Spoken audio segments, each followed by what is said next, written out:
मानिए पीटीआई क्या कैदी नंबर 804 आज रिहा होने जा रहा है। सबकी नजरें इस वक्त सुप्रीम कोर्ट की तरफ हैं।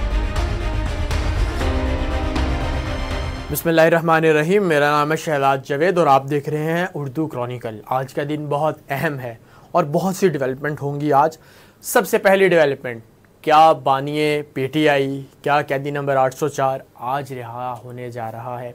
सबकी नज़रें इस वक्त सुप्रीम कोर्ट की तरफ हैं, जिसमें जस्टिस उमर अताब बंदयाल साहब ने कल इस्लामाबाद हाई कोर्ट को हुक्मनामा जारी करते हुए कहा कि आप सुबह 10 बजे इस केस को सुने और उसके बाद जो भी फैसला होगा 1 बजे हम समाअत करेंगे। Chief justice Pakistan Toshakhana case में जो इस वक्त बेंच बना हुआ है सुप्रीम कोर्ट में, उसकी समाअत जो है और उसकी सरबराही जो है वो खुद कर रहे हैं। और साइफर सीक्रेट एक्ट केस में भी इमरान खान की जो है वो गिरफ्तारी अमल में लाई जा चुकी है। लाहौर में जिना हाउस हमला केस में भी इमरान खान की गिरफ्तारी को डाल दिया गया है और आज जो JIT बनाई गई है वो भी आज तफ्तीश करेगी। सुप्रीम कोर्ट ने इस्लामाबाद हाई कोर्ट को तोशाखाना केस में जो है वो आज सुबह सुनने का हुक्म दिया।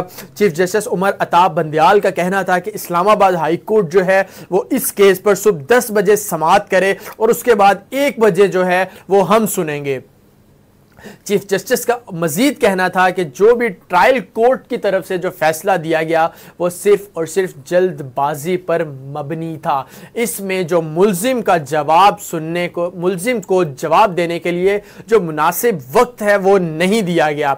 बादिउ नज़र में ट्रायल कोर्ट का ये फैसला बहुत गलतियों पर मुनहसिर है।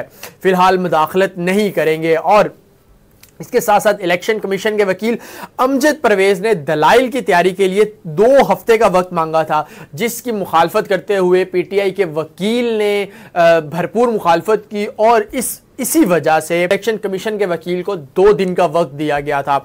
आज इलेक्शन कमीशन के वकील दोबारा पेश होंगे और चेयरमैन पीटीआई की सजा मुअत्तली की दरख्वास्त के खिलाफ जो है वो अपने दलाइल देंगे।